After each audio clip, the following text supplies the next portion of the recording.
Hello guys, welcome to my YouTube channel, Platform of Learning Linguistics. Today we are going to talk about the difference between first and second language acquisition.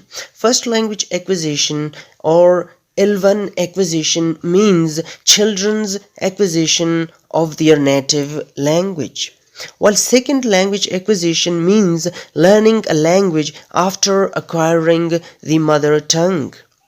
The second difference is that L1 acquisition is a kind of subconscious process where we do not know that we are learning or acquiring a language.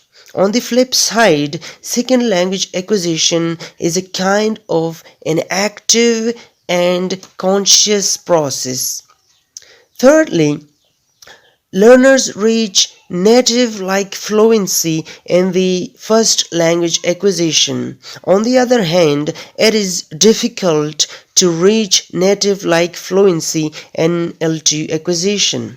L1 acquisition occurs before puberty, while the second language acquisition usually occurs after puberty. L1 acquisition is a rapid process.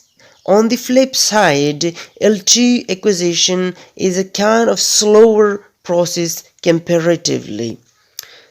The next difference is that the quantity and quality of input is higher and better than L2 acquisition.